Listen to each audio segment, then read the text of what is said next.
Good afternoon and welcome to Improving Health Housing Integration, Tips and Tools, co-sponsored by the National Alliance to End Homelessness and the 100,000 Homes Campaign. We're going to get started with short introductions and a bit of housekeeping. Speakers today are Linda Kaufman, National Field Organizer for 100,000 Homes, and myself, Lisa Stand, a Senior Analyst on the Alliance's policy team. Edward Sanfilippo, my Alliance colleague, will moderate questions. To ask a question, we request that you chat directly to Edward on your GoToMeeting screen. We will field his moderated list of questions at the end of both presentations. If we don't get to your question today, or you have a question or comment that you'd like to provide online, feel free to reach out to Linda or me directly after the webinar, and we will have contact information provided. We are recording the webinar and will make the link available during the next week. Before I turn the first part of the webinar over to Linda, I want to mention how this program today relates to the work of the Alliance. The National Alliance to End Homelessness works through policy analysis, federal advocacy, and by providing information on best practices to the field. We have seen through research and study that there are several paths to ending homelessness, and the path taken depends to some extent on being able to generalize about types of homeless people. So we recognize common themes about successfully housing homeless families, unaccompanied youth, etc. But today we'll be talking about a particular path to ending chronic homelessness. I think Linda will too, and that is by doing a better job of bringing housing and healthcare resources together. At the Alliance, we have this as a particular focus at this time because of changes in healthcare, changes that can bring new resources to communities and can mean better outcomes for individuals. These changes are underway and will accelerate in the next few years. We are paying careful attention to these changes in policy and in programs and implementation. There is much more to come. But right now, we are encouraging communities to plan and prepare, and of course to take advantage of immediate opportunities. What you will hear today are really the ABCs of integrating housing and healthcare, with integration as a key strategy to house the most vulnerable homeless people. Linda is going to talk about homelessness and vulnerability, their impact on communities, what the campaign communities are seeing, and how they are responding. Later, I will be back to walk us through a framework for collaboration and planning. So now, Linda, good afternoon, and thank you for presenting with me today. Well, Lisa, thanks. It's a joy to be with you, and I am delighted to have some time to really talk about the 100,000 Homes Campaign, vulnerability, and how we can work together to end homelessness. Before I start on my presentation, I wanted to say just a couple of things. I'm hoping that you can see my screen. It is up, Linda. Good, thank you. So there were a couple of things I wanted to say before I start my presentation. One is, yesterday I had a chance to speak to a group of folks who were working to end homelessness in Pennsylvania. And I spoke just after Michael Stoops did from the National Coalition for the Homeless. And Michael talked about organizing in different parts of Pennsylvania a homeless memorial service for the 21st of December, which commemorates people who are homeless and died on the streets. And I had a revelation as I was listening to Michael that that is really what I am about and what the 100,000 Homes Campaign is about, what the National Alliance to End Homelessness is about. We are about having a world where there are no longer memorial services where people die for people who died on the street. So as I speak today, I want you all to kind of keep in mind that we're doing this so that we can no longer have homeless memorial services. So a couple things about the campaign before I start on integrating healthcare and housing. We have 172 communities around the country who have enrolled in the campaign.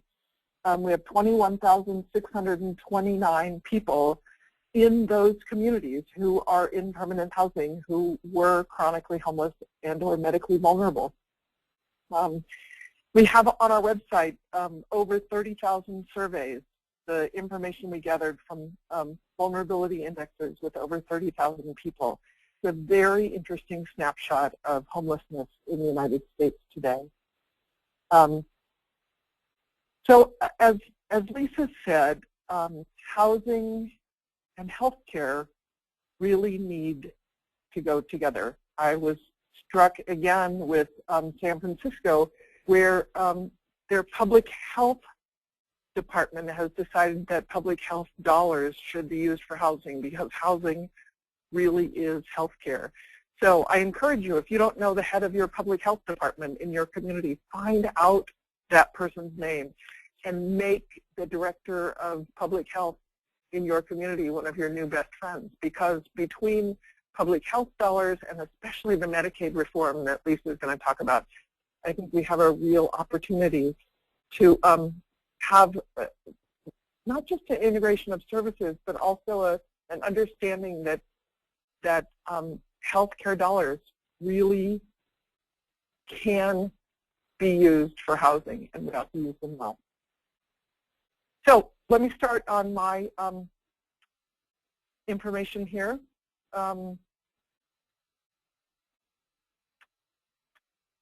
Well, there we go.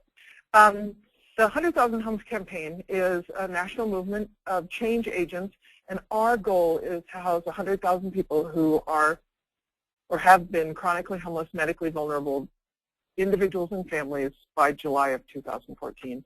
Most of you have probably seen this picture. This is Ed Gibbons.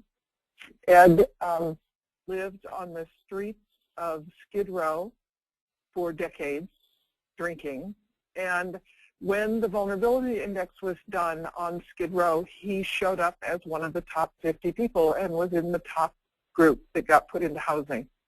So this is what Ed looked like after he got into housing. And about 2 weeks ago, I saw another picture of Ed where he was holding a bunch of carrots that he had harvested from the garden on the rooftop of his apartment building.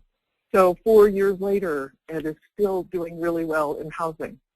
Ed didn't get housing because he was ready for housing or because he stopped drinking. Ed got housing because he was the most vulnerable person on the list of people in Skid Row. And after he got housing, he started thinking, wow, I don't feel good. I feel terrible. I'd like to stop drinking. And so his drinking was a direct result of housing, and not that he got housing because he quit drinking. So this is a group of, I think they're all men. I have this fantasy that the person who's leaning over might be a woman, but I don't really know. But these are all people who received health care services from Healthcare for the Homeless in Boston. As a group, I think they're in their 40s. And as I look at the group, they look pretty healthy. They look like they're doing okay. But the thing that is just stunning and scary about this picture is that this picture, which was taken in the year 2000, and today, only one of those people is still alive. And the reason is that they had factors, vulnerability factors, that meant that they had an elevated risk of dying on the street. Not factors that you can look at and say, oh, wow, that guy looks kind of frail, or that guy looks kind of sick, but factors that that were determined to cause an elevated risk of dying on the street. And that information was drawn together based on research that was done by Jim O'Connell and Stephen Wang out of the Boston's Healthcare for the Homeless. And as many of you know, I know that if someone has been on the streets for more than 6 months and has at least one of the vulnerability factors, they have an elevated risk of dying. End-stage renal disease, cold weather injuries, HIV positive, liver cirrhosis or disease. If you're my age, I'm 61. If I were living on the street, I would have an elevated risk of dying just because of my age. one of the things that that Stephen and Jim were just absolutely convinced of was that people dying on the streets were not getting health services. But what they found was that people who'd been to the emergency room 3 or more times in the prior 3 months, or if they'd been admitted to the hospital and in the emergency room 3 or more times in the last year, they had an elevated risk of dying. People also, the last factor is people who are trimorbid, people who are mentally ill, substance abusing, and have any kind of medical problem like diabetes or asthma. So those are the factors that we know cause an elevated risk of dying on the street. And if we know that, then I think as a community we have a responsibility to reorder our homeless services in order to get the most vulnerable people off the streets and into housing. And, you know, obviously, if we're moving these people off the street and into housing, they're still going to have medical issues, and we'll talk about that more. But, you know, I think that knowing someone's vulnerability should be a driver of who we put at the top of our list for who moves into housing. So I wanted to talk a little bit about this information that I'm going to share with you is information that Catherine Craig, who works at Community Solutions and worked with us on the campaign for a while, shared with us.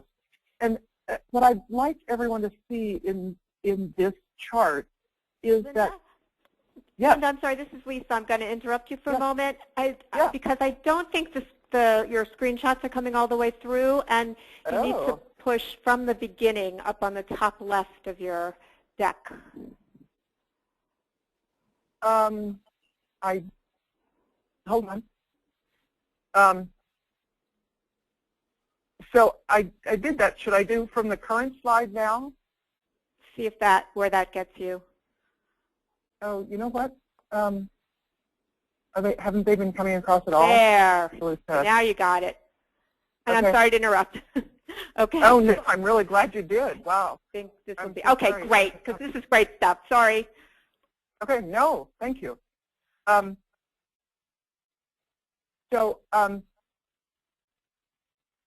you can see that now the nationwide costs and all payers. So as you can see from this chart, you know that 97%, if you go to the highest of those charts, 97% of the total expenditures are half the people, and you know, and the top 1% of the people are spending 22% of the health dollars, and you know, it's just that the second bar from the left that says that half the people, you know, 5% of the people are spending half the healthcare dollars. And the truth is that we now have studies that show that top 5%, that we think about 2/3 of those people either are homeless or are precariously housed. And, you know, it's just stunning to think that the dollars that we're spending on healthcare are way skewed to emergency services and to people who are inadequately housed or not housed at all. And those are things that we can make a difference in. So here are some of the health conditions in homelessness. You know, from the studies that we've done, from other studies, serious health need, half the people who are homeless have serious health needs. 60% have substance abuse issues. 48% have mental health issues, and people who have co-occurring mental health and substance abuse is about 1/4 of the people who are homeless. So those are serious costs and serious needs that we have among people who are homeless. So housing is a resource for health and healthcare.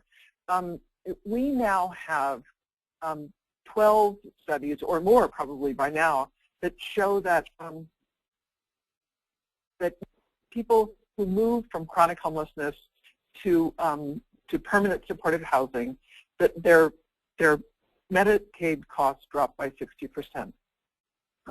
And this is done by, that once you have people in housing, you can engage people in primary and out care services.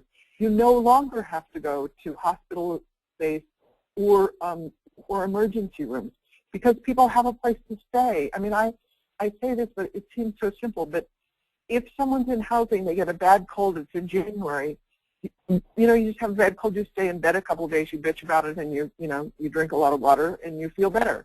If you're living on the streets and it's frigid in January and you have a bad cold, you end up with pneumonia and in the hospital. Secondly, tenants self-manage better. They eat better, they eat more regularly, they take their medication, so they promote their own healthy behaviors once they have the stability of housing. And permanent supportive housing providers can help coordinate healthcare services. When I was at Pathways to Housing, we had standing appointments with Unity Healthcare, which is our local healthcare for the homeless, where we could take tenants over to get services at Unity Healthcare. Things that you might want to be thinking about are the federally qualified health centers in your community, where you can get clinic utilization instead of emergency services.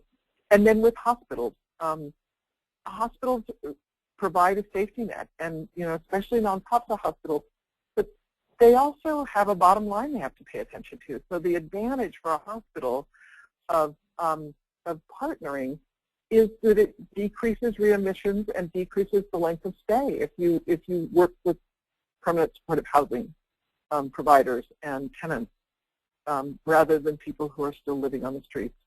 And for safety net hospitals, it decreases the reimbursed charity care costs. These are some places that, just a little snapshot of places that have coordinated.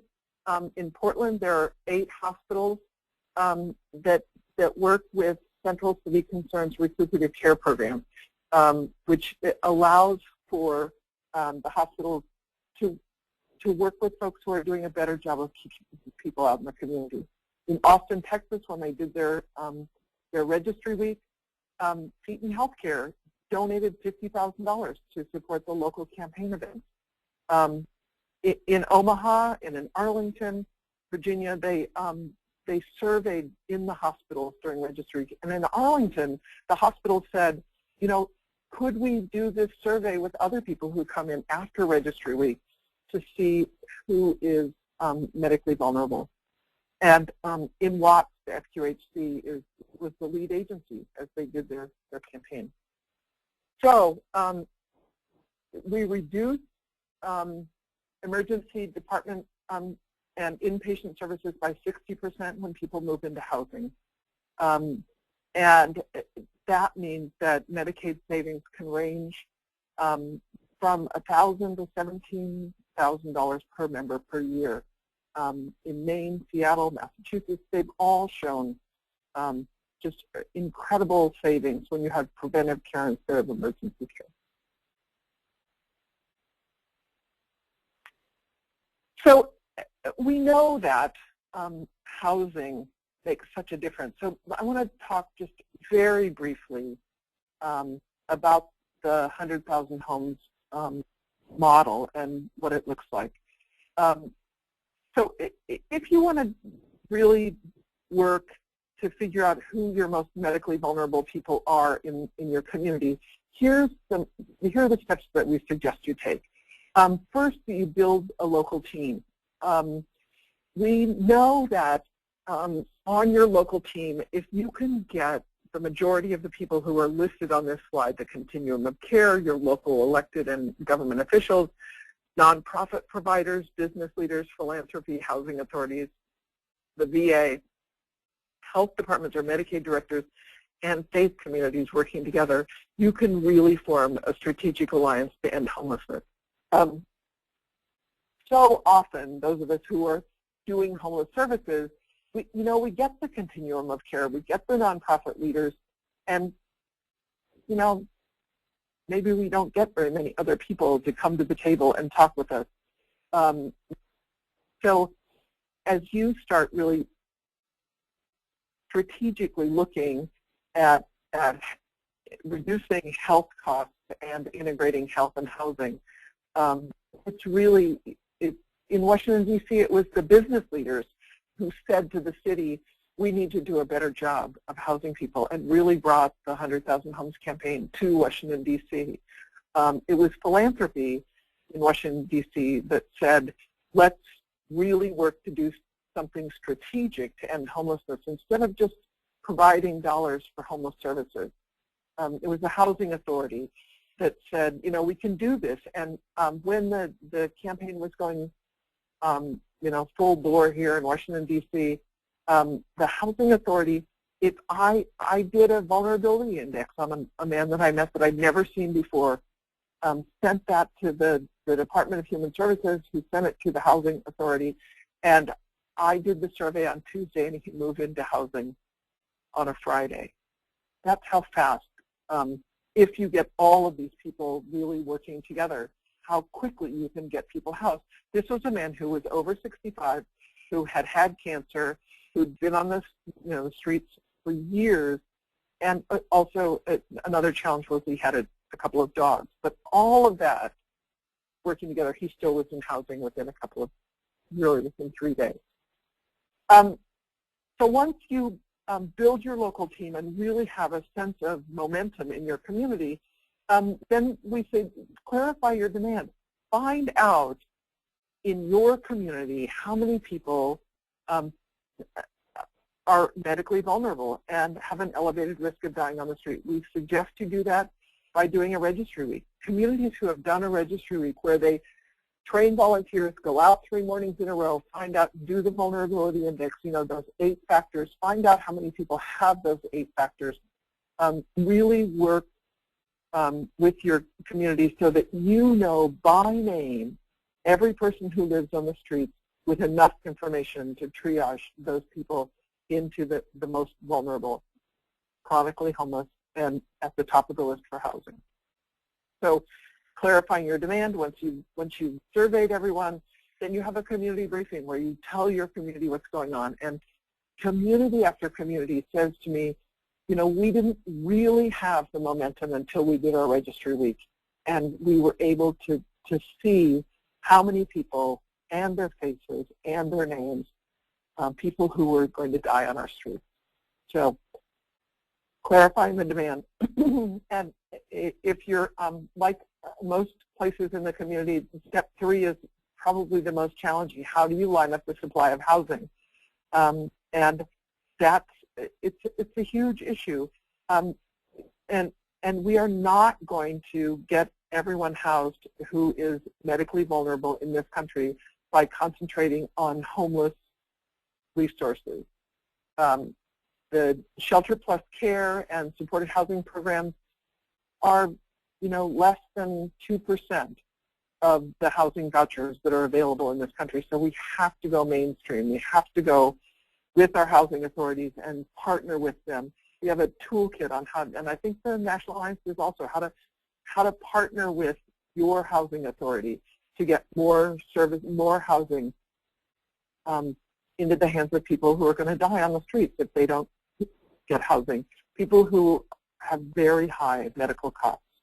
I was just writing to my boss and saying, you know, I think in Nashville, Tennessee, when they had a flood a few years ago, a terrible flood, they were able to use some of those emergency services, emergency housing dollars for people who are homeless. And I am hoping that some of the disaster dollars that come in now can be used not just for people who were housed before, but for people who were not housed, who now could be housed. So once you line up your supply, and in our registry week training, we teach people how to really rethink the whole housing stock and housing resources. Move people in using a housing first model. We ask communities to say, we're not going to house people any longer based on their readiness for housing. A, we have no good predictors of who's ready for housing. And B, it doesn't work. Housing first model, as developed by Pathways to Housing and now used all over the country, really works. And so you move people in using a housing first model, and then step 5 is probably the hardest of all of this, which is getting people, once you get people into housing, keeping them housed. So that's our model for determining who the most medically vulnerable people are and getting them into housing. I would love to answer questions about that if you have any questions on that leadership team we just went over. These are some of our national partners, and I'd just like to point out a couple of them. At the top, a little bit to the right of center, is the National Association of Housing and Reinvestment Organizations. Those are the housing authorities. They've endorsed this campaign. The Professional Organization of Housing Authorities has embraced it. So if you're struggling with your housing authority, tell them that NARO is part of this. To the upper right corner is the International Downtown Association. These are businesses who have an interest in revitalizing downtowns all over the country. They've endorsed this campaign. Just you can see on here, United Way over on the left. In a number of communities, United Way has taken leadership on ending homelessness and doing a campaign in their community. These are our sponsors. Thank you very much. It's just been amazing to be part of this, the sponsors. And we're very grateful for the folks who have sponsored us, including the National Alliance to End Homelessness. So on our map, there on our website, 100khomes.org, we have just a map that shows all the communities that have joined the campaign and are part of the work that we are doing. So this is our goal for the campaign. There really are two things that we're looking for from each community. We want every community to know every person experiencing homelessness by name with enough information to triage them into the appropriate housing option. And once a community starts housing people who are chronically homeless, medically vulnerable, that the community moves 2.5% of their chronic or vulnerable population into housing each month. Now, I have to tell you, I understand that that is a stretch. It might even seem impossible for your community.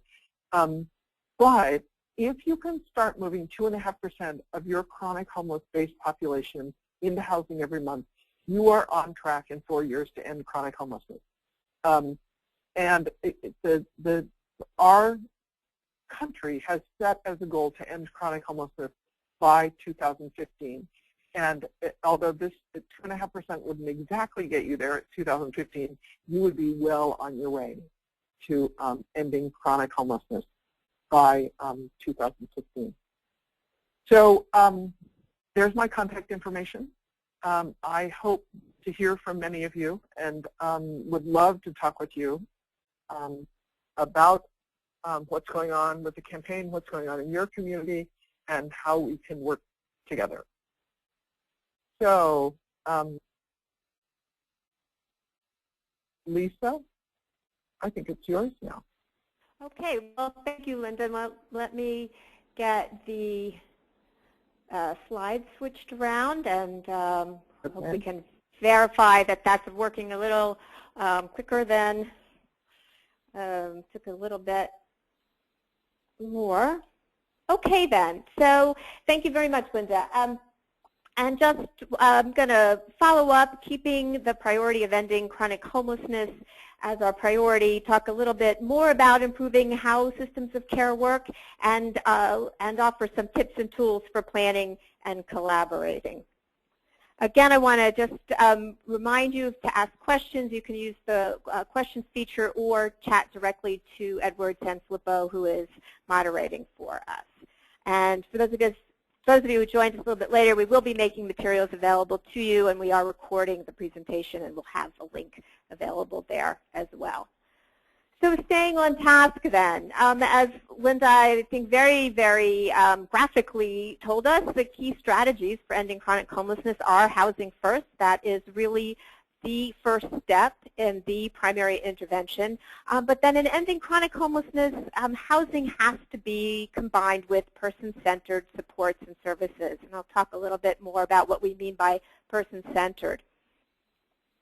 We measure our progress on ending chronic homelessness with the annual or biannual point-in-time counts, but also, and thanks to 100,000 Homes, who's really pioneering and some of the communities on the call, really learning some ways that we can measure progress closer to real time so we can have some local outcome and assessment measurement. As Linda mentioned, Opening Doors, the federal strategic plan to end homelessness, asks us to end chronic homelessness by 2015. The last point-in-time count showed us that nationally there were 107,000 homeless people. The Interagency Council and the national partners like the Alliance and like 100,000 Homes all agree that we have to step up our efforts if we're going to meet this goal and really take care of people who need housing and need supports. There are a couple of ways that we talk about redoubling our efforts. One is better matching of the supportive housing itself to the needs. But a second is smarter matching of resources that cover services. That's what we're talking about today. Certainly there's some geographic targeting of efforts that's really going to need to be done, but that's a little bit beyond the scope of what we're talking about today. So a little bit in reiterating how Linda talked about the current outlook and how chronically and vulnerable homeless people access health care. Number one, it's in hospital emergency rooms and through hospital stays, a very expensive way to care for people. We know also, too, as Linda mentioned, people can access health care at community health centers. Certainly, even standalone behavioral health entities are playing a role more and more, at least in arranging or trying to arrange access to physical and health care services and primary care. Jails, and I don't say that with a lot of pride, but we do know that jails are also playing a role in providing treatments and in providing health care. It's probably something that we all need to start to know a little bit more about on a community level. But my first bullet and my last bullet there are really the current outlook. Overuse of hospitals and really a crisis healthcare seeking mode. So people are delaying care, and they are living with a lack of continuity sometimes when they have chronic illnesses that really can be better managed with ongoing care. So that's the current outlook. Where we want to move away from, where we go from here is really going to be up to you. But there are changes going on in the healthcare system that really make this a good opportunity to revisit the partnerships and the ways that services are organized for homeless people, and particularly very vulnerable homeless people.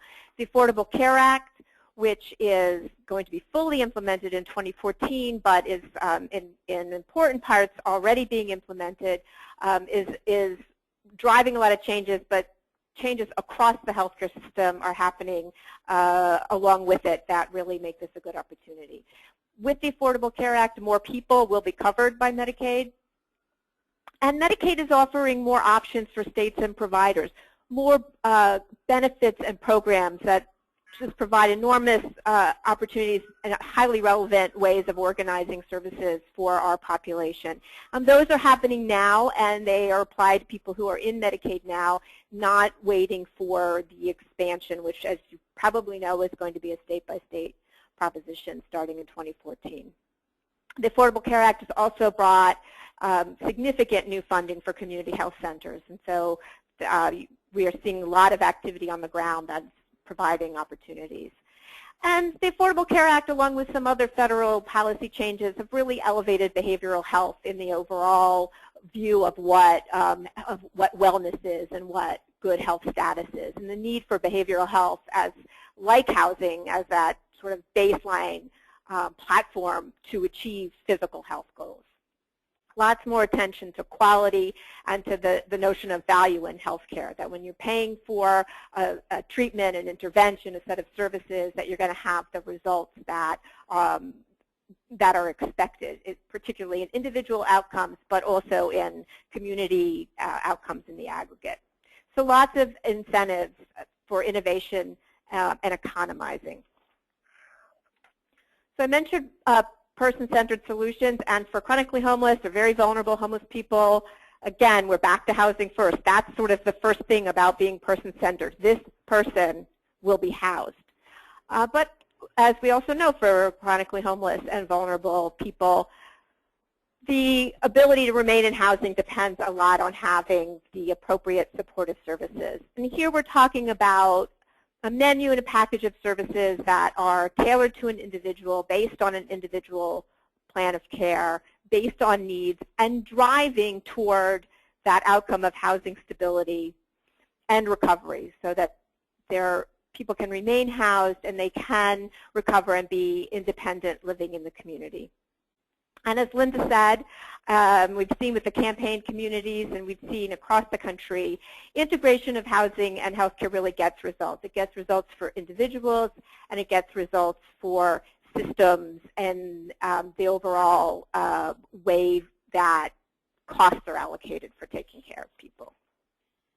There's one example I really want to talk about a lot, though, or a little bit more in particular, and that's in Chicago, the Chicago Housing for Health Partnership. And I like this example because it's a very clean example of housing and a particular intervention. And what they did was they identified chronically homeless people who were already on Medicaid who had the highest medical risks: HIV, AIDS, hypertension, the physical diseases that we're familiar with in the population. And they tested an intervention, and the intervention was housing and care coordination. So these are Medicaid enrollees, so they already had access to the actual health care services, but what had been missing was care coordination. And so what they found over a period of time, and looking in different ways at their data, tremendously improved personal outcomes for individuals, but also savings of up to estimates of $1 million per 100 people housed. Documented fewer hospital days, documented fewer emergency room visits, and less nursing home utilization. And I just really, really want to stress, for our purposes in how I'm going to talk through in the next couple minutes, that really that care coordination, that care management was the pillar in Chicago. So care coordination, care management, also known in health policy terminology or health delivery terminology, targeted case management. You hear that in Medicaid sometimes. It includes medication management. In the behavioral health context, rehabilitation or habilitation, psychosocial support. And a care coordination approach can really help integrate some or many ACT team activities, the process of getting people benefits and access to community programming that they need to be stable in housing, housing referral itself and move-in assistance, and that life skills counseling that's important for recovery. So always and everywhere, hands are in the air. Well, who pays for care coordination? It's a known gap in funding and coverage in many, many places. Does Medicaid pay? If Medicaid pays, does it pay enough for all the coordination that has to be done for a successful rehousing? Well, states vary in all the ways you can think of, in the terms what they call care coordination, how much they pay, what kinds of limitations they have on who is eligible for it. And so probably all of you are familiar with how Medicaid helps with this piece of the healthcare housing integration. For our population, high-risk homeless individuals, not having Medicaid cover these services creates real barriers to accessing care, and we know that, and arguably accessing permanent supportive housing for that reason. So this is a point where we recommend advocacy at the state level, and the Alliance is going to be saying more about that as the Affordable Care Act is implemented. But one Medicaid benefit, the health homes benefit, is coming online now in many states, and it's really an area that we encourage you to become familiar with advocacy activity and policy development activity around health homes in your states. Health homes really can provide a full complement of care coordination. But we can't afford to wait for Medicaid. We can't afford not to find a way to pay for care coordination if we're going to end chronic homelessness. So the challenge is to engage in state policymaking, but also really now doubling down on community partnerships and investments. And that's why we were talking about partnerships. So to recap, for ending chronic homelessness, permanent supportive housing, the primary strategy, access to health care, a major component. Healthcare reform, changes in healthcare can improve access and add capacity. And community planning begins where communities are. So now I'm going to move and offer some tools that you can use and adapt. Two tools in particular to organize and use data. And so just some of you may be intimidated by data. I know sometimes if I'm looking at a full set of numbers, I become a little bit taken aback. Don't be afraid of data. I'd like to tell the story of had a colleague who was a research associate in another organization. I ran into her at the copier, and she had, pages and pages of dense, small agate tables and charts. And I said, she said, I'm printing out my data. And I said, well, what are you going to do with that? She said, I'm going into the office, and I'm going to stare at it until it starts to tell me something. And that's really, I just remember that. Don't be afraid of data. Stand it down. Make it talk to you. So here, the first tool that we have up is a chart to arrange HUD homelessness data. Now, on back of this, I have it as a blank, and when I send you materials at the end of our program, you'll have it blank so you can fill it out. But as you see here from the slide, this information can be searched at the HUD HRE URL, and you can fill out your own chart. But here's an example. Reading from right to left, in this case, we see that we have point-in-time information for your community 5 years ago, the year before the most recent count, and the most recent count. So this is what, just very briefly, I'm not going to even get to all of it, but what the data is saying to me. Overall, homelessness has decreased in your community from 5 years, the year before last, this year. But chronic homelessness is a bigger proportion. So instead of 14% of the total, it's 19% of the total. As we learned from Linda, that's expensive. And that tells you that a group of homeless people need more effective interventions. The bottom two lines I'm not going to go into in any detail. You might want to stare at it and see if it says anything to you. Sometimes what it says is, we need more information. This is raising questions. So there, as I promised, is your blank, and you'll get that. Now here is a tool to help you do your homework when engaging with people in mainstream healthcare. And this data is community health profile information. I've also listed 2 data sources where you can find it. And each of those sources are wonderful and have lots of other things too. So if you want to, you can go and dig around for your county and see lots of things that are going on in healthcare in your county. But this will help you understand the challenges that you have in common with your mainstream healthcare system locally, and it'll help you understand a little bit about what your health leaders, your partners and potential partners are concerned about. So here I'm going to read from left to right. We have your county, the next county over, and for comparison purposes and a couple of these points, your state and the United States. So just on the top line, how healthy are people? This is a data point about outcomes and a ranking about outcomes. Well, you in the county next door have a fairly healthy population overall. You rank 12th out of 65, 9th out of 65 in your state. But the next profile data point is about clinical care. Can people get the care that they need? And here you see is a little different story. Your county is ranking 34th out of 65.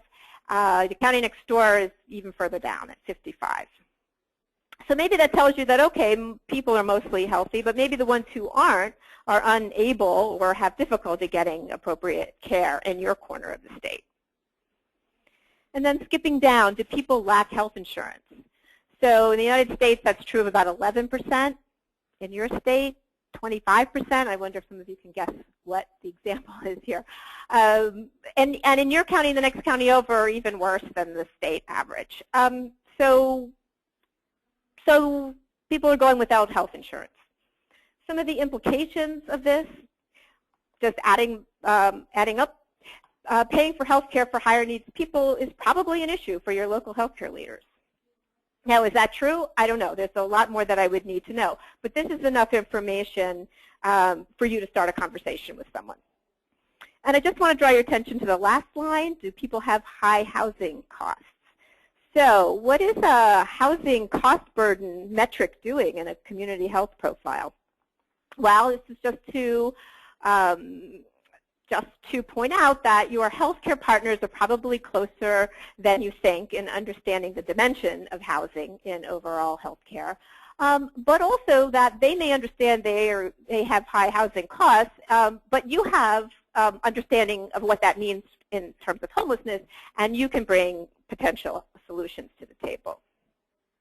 So there you are, as I promised. You'll be able to print that out, fill it out yourself. Now you're ready to try this at home. Host a conversation. Linda also mentioned your potential partners. This is who you could have around the table.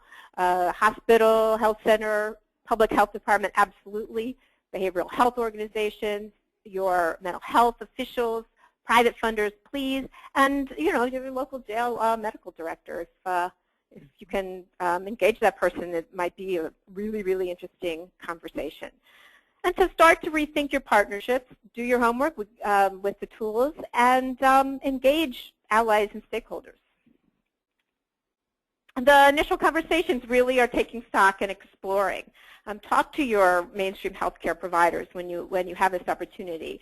Ask them what programs and protocols they have in place for homeless clients. What kinds of relationships do they already have with housing providers?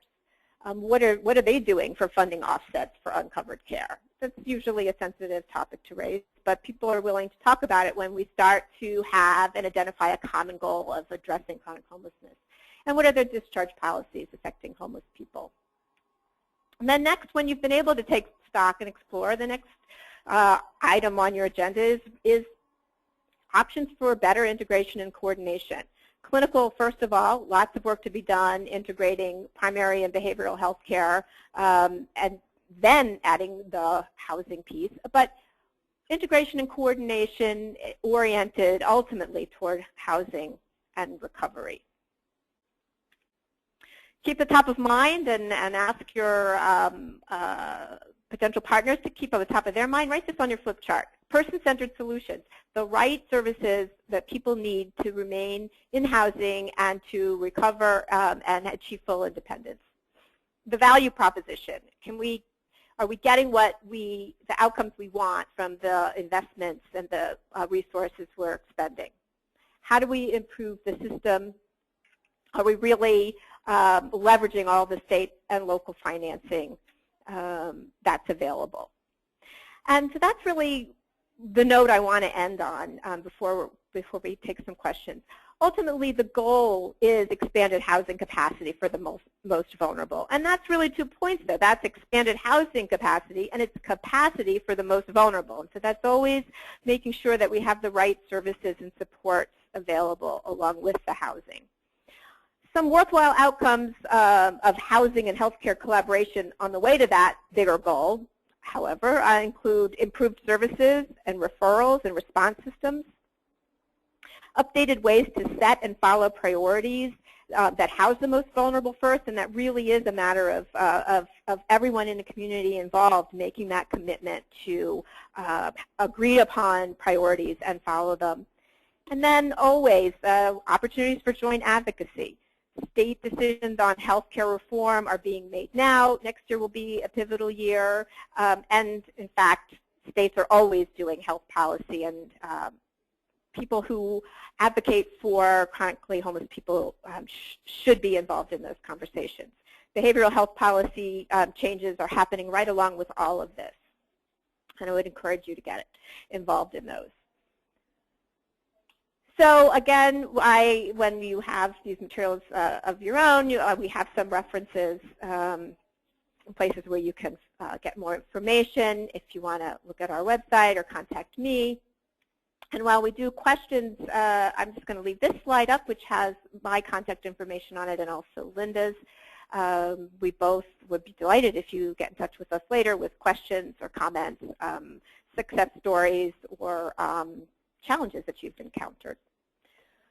So with that, I am going to ask my colleague Edward if what kinds of questions have been coming in and where we should start.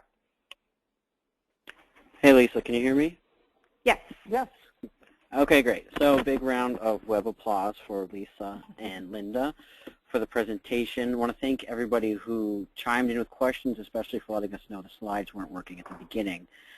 And Lisa, a couple people got on a little bit later. Can you mention again where people will have access to these slides in the presentation for those who asked?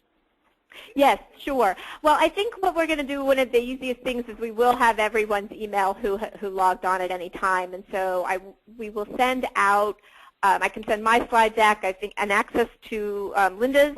And when we have the link to the recorded webinar, we'll provide that as well. Okay, perfect. Another question for you, Lisa. Early in your presentation, you referred to an ACT team. And can you clarify what that stands for and what that means? Sure. Sorry about the acronymitis. That's Assertive Community Treatment Teams. And this is an evidence-based practice of engaging with people from where they are, but bringing all of the services and, but really engagement, really personal engagement to help people get to their next step in recovery. And in homelessness, yes, please. No, Linda, I think you can jump in a little bit. Yeah, I was at Pathways Housing, which provides assertive community treatment teams.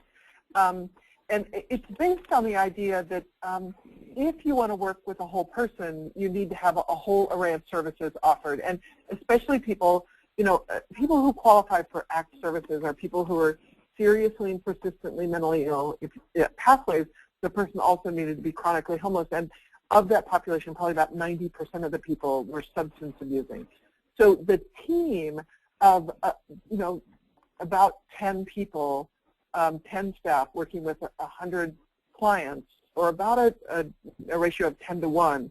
The team includes service coordinators or case managers, a nurse, access to a physician, a psychiatrist, and a substance abuse specialist, a peer counselor.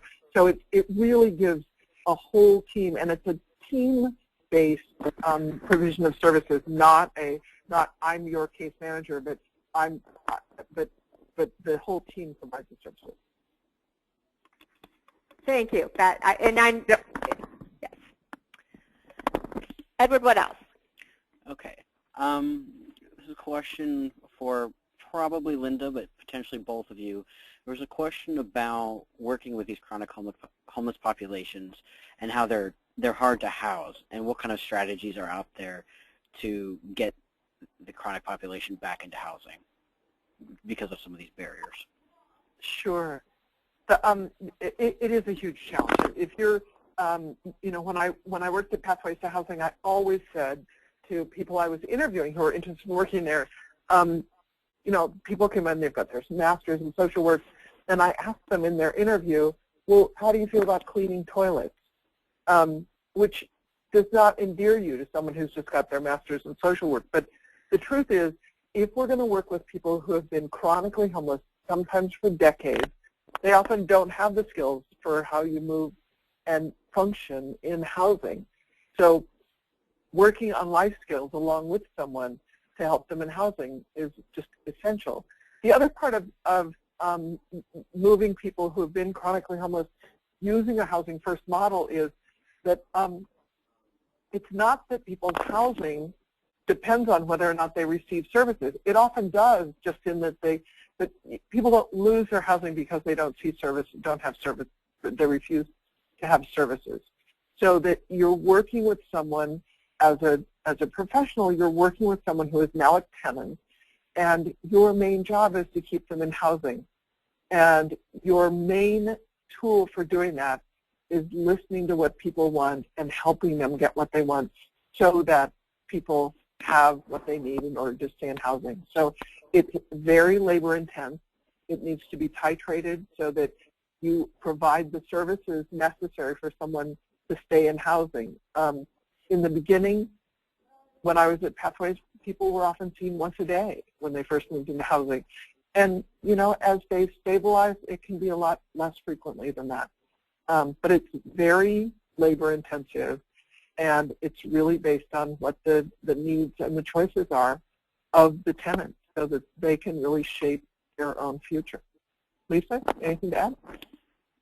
No, thank you. That's very eloquent. I guess maybe the point about the intensity of the engagement over time, that is something that it's going to be important to help policymakers and I think our advocates in other parts of the healthcare field understand that when we're talking about the intensity of supportive services, that they do taper off over time, and they can taper off over time, and so we can deal with cost and expense adjustments in building that out. And as a follow-up to that, there's a question about working to convince landlords to house people with these barriers, and if there are any strategies for that. You know, it is a challenge, and it's a different challenge in different communities. If you are working in a community where there are vacancies in housing, you have a distinct advantage to communities where there aren't very many openings. I went out to Fargo, North Dakota, and who knew? I didn't know. There's a boom in North Dakota. So there is not a rental unit in Fargo available, whether you're formerly homeless or whether you've got money to pay for it. So you have to have a different strategy when you're working in a community that is all rented up. But by and large, landlords want two things. They want to be paid every month on time.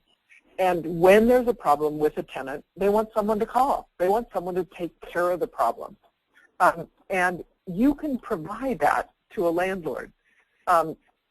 So making sure that when you work with landlords that you're very careful to follow up. When someone calls and says, one of your clients is screaming out the window at 2 a.m., you better have a plan for how you're going to respond to that. Whether it's a phone conversation, whether it's, whatever it is, you better have a plan on how to respond to that. Your best referral to get more landlords is landlords who are pleased with you. So I've forgotten her name, but I used to regularly get calls from landlords when I worked at Pathways to Housing saying, I can't remember her name. What's her name? Somebody Parker, I think, told me that you all provide really good services and I have an opening. So your reputation is built by how you respond and making sure that people are paid with the landlords you work with. So find a couple landlords. And I also like to say that that there are landlords in your community who have loved ones who have either been homeless or who have died while homeless or who are mentally ill. I mean, there was a landlord I worked with who the landlord actually had been in CCNB, which is the federal city shelter here in Washington, D.C., and she met her husband there, and they decided that if they ever got on their feet again, they would buy housing and make it available, and they did. So making sure that you have a good way of making sure people are getting paid, a way of responding when there's a problem, getting your name out there, and doing appreciations for your landlords. Okay, our next question is, do you have any thoughts or suggested resources for using the vulnerability index with different types of housing, example, emergency shelter, transitional housing? Most communities who use the vulnerability index use it to assess what's going on with people. First, people who are living on the streets, and then secondly, people who are living in shelters. So The vulnerability index can be used in a kind of kickoff start of doing a registry week, and then it can be used for any new person that comes into the system, just on an ongoing basis. I believe that people who are in transitional housing are not going to be counted technically among people who are chronically homeless or medically vulnerable, because they have not spent the last 6 months living on the street or being homeless. So we have not worked as much with transitional housing. So the two main targets are people who are living on the streets and people who are living in shelters for most communities. Lisa, do you have anything to add on that? No, I think you've really put your finger on a sort of regulatory wrinkle, at least in terms of organizing person-centered services. But I guess my question is, the tool itself is useful where you find people. I believe I refer to it, and so that just having a conversation with the tool with mainstream healthcare providers can help sort of raise some awareness when, when people are seeking services from a transitional housing setting. Yeah. So so in Louisville, Kentucky, the vulnerability index, the registry week, and the campaign was really organized by a federally qualified health center. So it was an FQHC that organized things, and they said, well, do we have to wait for the registry? Can't we start using it? And they started using it very early as a tool whenever they did an intake to say, wow, this person is vulnerable, let's get them at the top of the list. So yeah, it can be used anywhere, hospital, an intake for your community if you have a central intake, or intake for organizations as they do their individual intakes. Okay, Linda, you touched on this briefly. There's a question on whether you have any comments on transitional housing as an intermediary step in this process. Is this a trick question? No, just kidding. So not as far as I know. Okay. So I think that most of the federal guidelines that are coming out are really moving away from transitional housing and really moving toward permanent housing, permanent supportive housing if that's what's needed in order to end homelessness. I do very much believe that that there should be a goal in every community to get the amount of time from the point where someone applies for a voucher till they move in with their voucher through the public housing or however the process works in your community. That should be less than 30 days. The HEARTH guidelines are clear. I think is it 20 days that you're supposed to be under 20 days from a person entering homelessness until they're no longer on the street. So I think that the federal government is really moving toward permanent housing.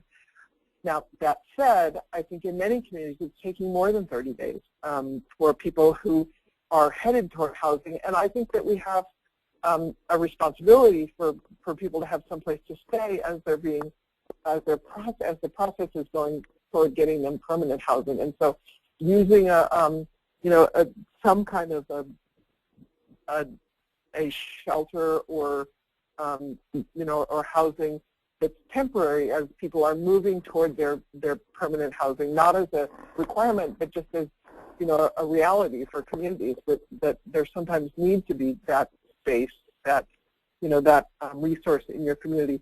But I think the idea of transitional housing that has requirements that keep people from staying in is really sad. Now, I also can say that I spoke with someone in a community who told me if she could get the providers in her community to drop the sobriety requirement for transitional housing, that she could end chronic homelessness today.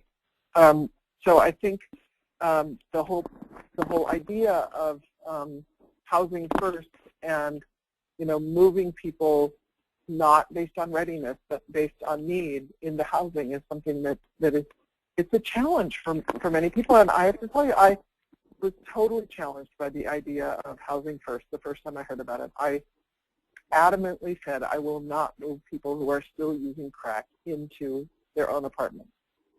And I just as adamantly, when I realized what actually worked in communities, said, you know, we have to move people in where they are and then support them to make changes as they move forward. So that's a little around Robin Hood's barn. But Lisa, do you have anything to add on that? Just that, well, I agree that, yeah, I agree that, you know, what we really want to be looking at is time from homelessness to permanent housing, and that, you know, that needs to be an increasingly shorter and shorter time in probably all communities.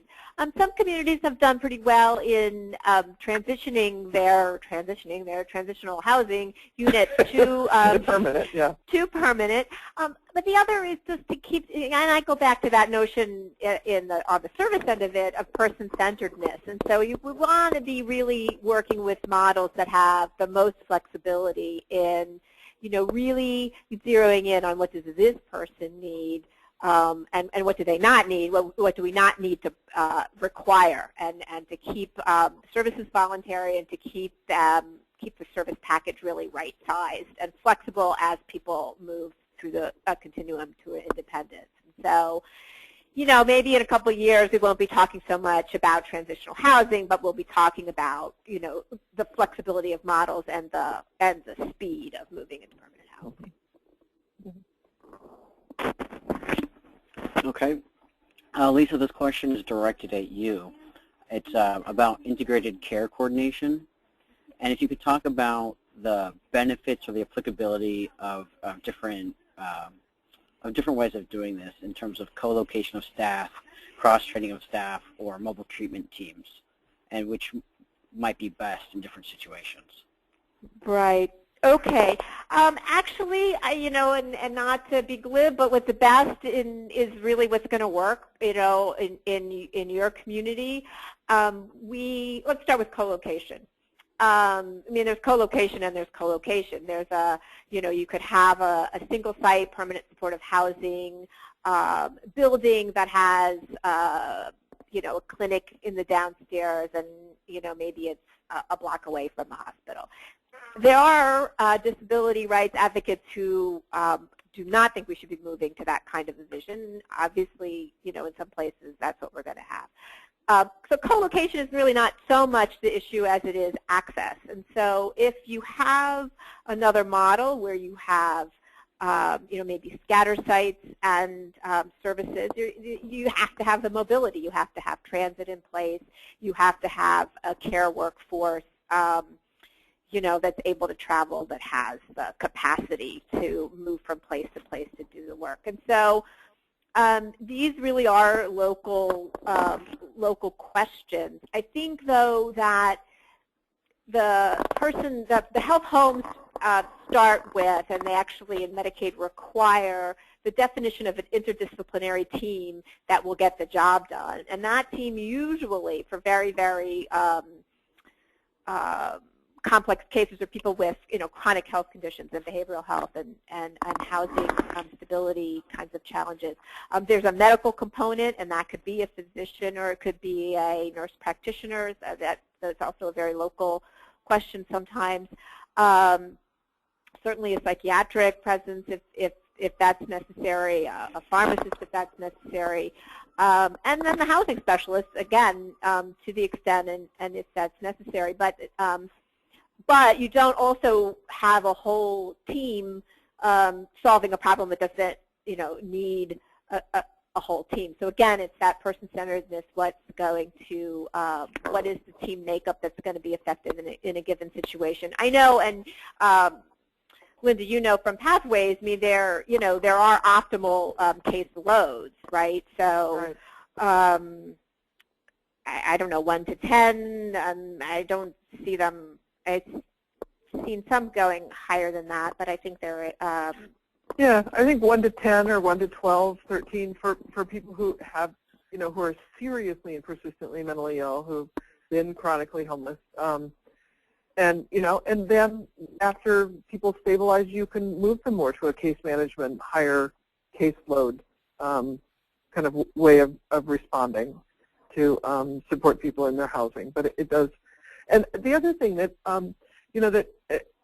that the federal government has been working on some programs that would integrate health services into some place that does assertive community treatment, so that Pathways now has a nurse practitioner and a medical office on site by partnering with Unity Healthcare and getting funding, extra funding from SAMHSA, I'm pretty sure that one came from. So it's another way. Right. Okay, we have a question about homeless patients, people coming out of the hospital, and how to achieve rapid rehousing for this population as they're leaving the hospital. Linda, what are you seeing in communities about that, and what kind of progress is being made? It's interesting. I almost never hear that spoken of from homeless providers, and I don't know why. I don't know whether they've given up or it's not something that they're talking about. I don't know why. It's not something I hear about. But I have to tell you that probably the most excited response I ever had to doing an orientation to the 100,000 Homes campaign was to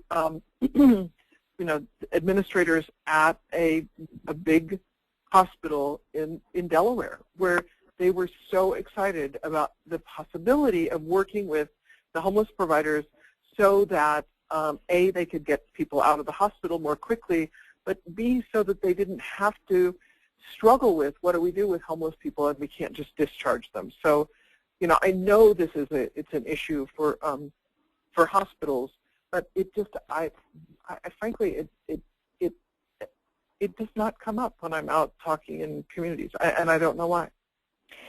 I think, and too, the way to think about that again is to sort of flip it from the point of view of the on the health delivery side of things, which is, and again, preventing rehospitalization.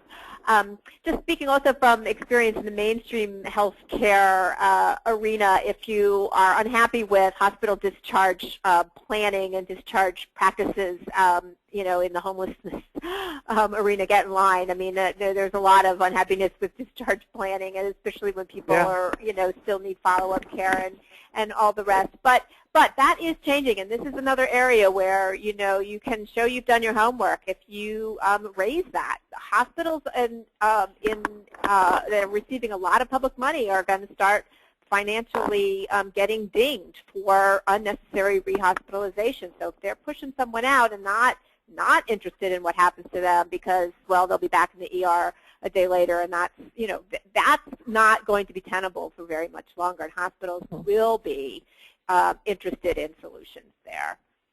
And just so you know, one of our partners in the campaign is the Association for Public Hospitals. So that's another thing to be able to, if you're struggling with your local hospital, you can say, the public hospitals have signed on to be part of this campaign. Let's look at how this could be an advantage to you. And we need to help hospitals keep people from being rehospitalized. And in Seattle, when they did the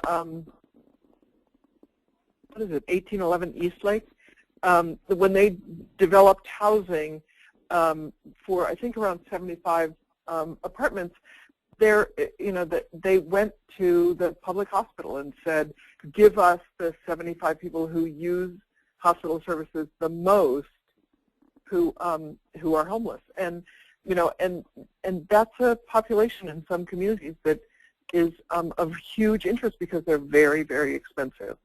After 2 years, there's a JAMA article that shows that the folks who were housed, who had been frequent users of the public hospital, they were saving $2,500 to $100 per person per month in local services. So hospital discharge and avoiding hospital dumping is something that every community needs to be concerned about, and and housing certainly breaks that cycle.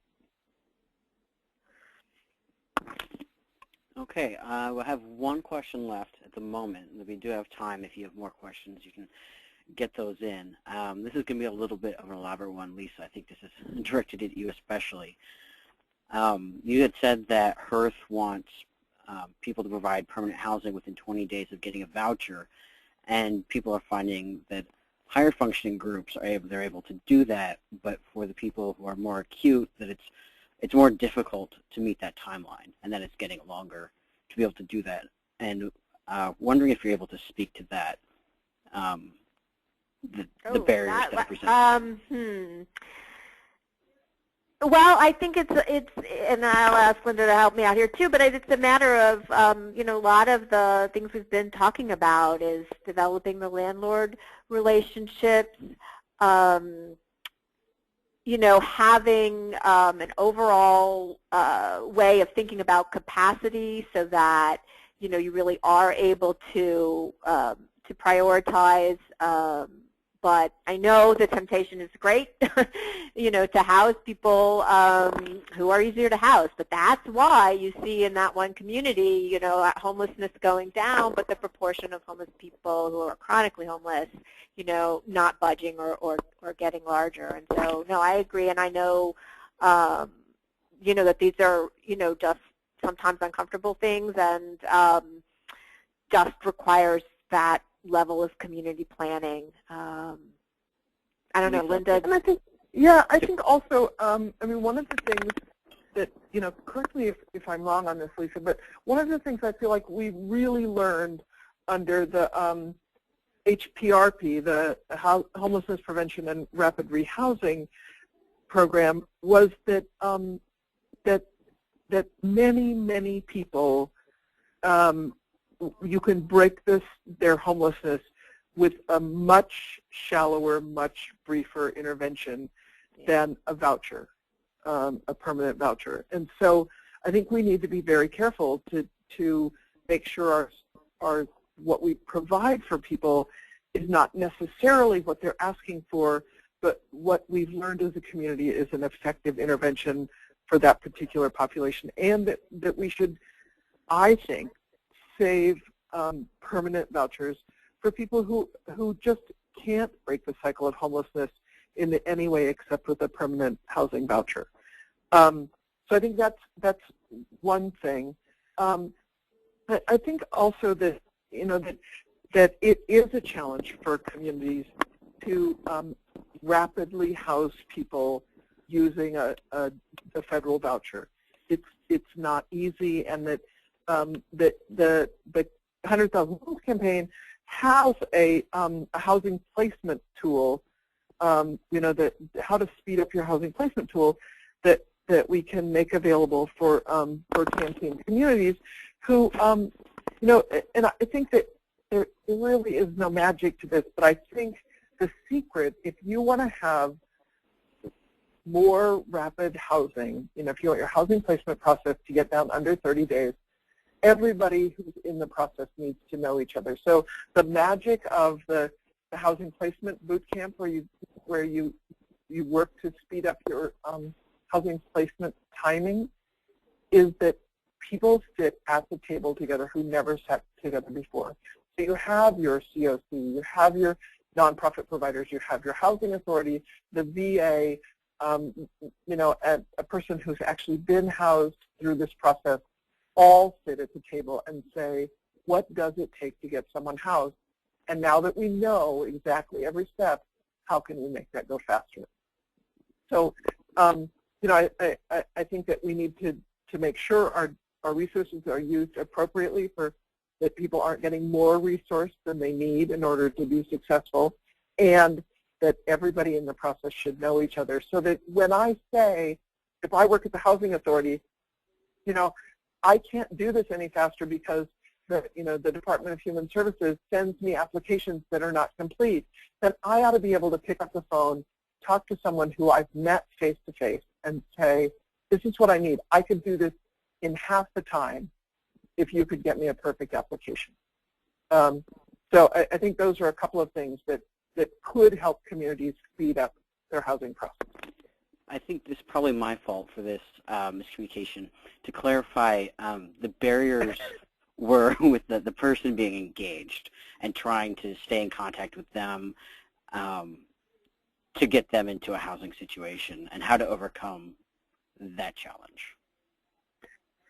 It's a huge challenge. If you're working with someone who's homeless, who is chronically homeless and maybe has some serious other mental health or substance abuse issues, you have to have really, really fine outreach workers who can make a relationship and make that stick. The other thing is maybe you have some low barrier, low demand housing that that allows people a place to stay while you're processing their application, so you know where that person is and you can get back in touch with that person.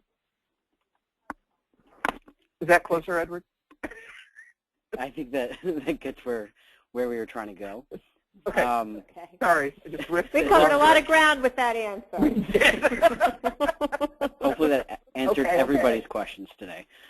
We do have one more. And have you seen communities that integrate their registry week with their point-in-time count? Yes. Oh. There are some communities. Yeah, there are some communities who have done their registry week and point-in-time together. Albuquerque did that first actually in January of 2011. They combined that, and since then a number of communities have. We're really inviting communities, pushing communities to do their registry week the last week of January in about 3 months from now. And so we have a big push going on at the campaign to get communities enrolled in the campaign and trained to do their registry week with the point in time. It's, Ann Oliva, who's been just an amazing person at the SNAPS office over at HUD, came to the boot camp we did to train people to do the point in time and registry week together. She came to the Kansas City boot camp we did, is planning on coming to the Los Angeles boot camp later this month to talk about how important it is to HUD to not just know how many chronic homeless people you have and how many homeless people you have, but really to know enough so that you have actionable information. So this is important to HUD, that people really have information when they do their point in time. So I encourage you, get in touch with me. It's not too late to get started to do your registry week and point in time together. I think it's really going to be a game changer in communities when they have enough information to triage people and to get them moved quickly into housing, and that your point in time is just going to be a much more relevant and useful set of data. Lisa, did you want to speak to that at all? No, I think that answers the question. That's the registry week and the great work the 100,000 Homes is doing right there, getting people identified. Is that it for questions, though? Because we're just about out of time, and I want to... That was the final question, so if you want to wrap up, it's that time for you. I do, and I'll just very quickly say thank you, everyone, and it was an enjoyable afternoon, and I liked our conversation during the question period, and we will be back in touch with materials and follow-up. Linda. I appreciate everyone who joined the call. I hope this has been helpful, and you have my contact information. I'd love to talk with you about the campaign, and I really hope I listened to a TED Talk today about how we make decisions and what things really influence us. And we like to think we're driven by our, frontal cortex on the kind of human part of our brain. But the truth is we make lots of decisions in the limbic part of our brain, the part of our brain that doesn't have words to it. And there is something, to me, very powerful in, stirring up in me when I start thinking about how do we order our communities so that we never again have a homeless memorial service. I hope that people are stirred to that kind of action and that it really does make a difference to the work you're doing. And I'm really proud to be working with you all to end homelessness in this country. That's it. And with that, we'll conclude. And best wishes to everyone. Thank you. Okay. Thanks, Lisa. Bye-bye. Bye.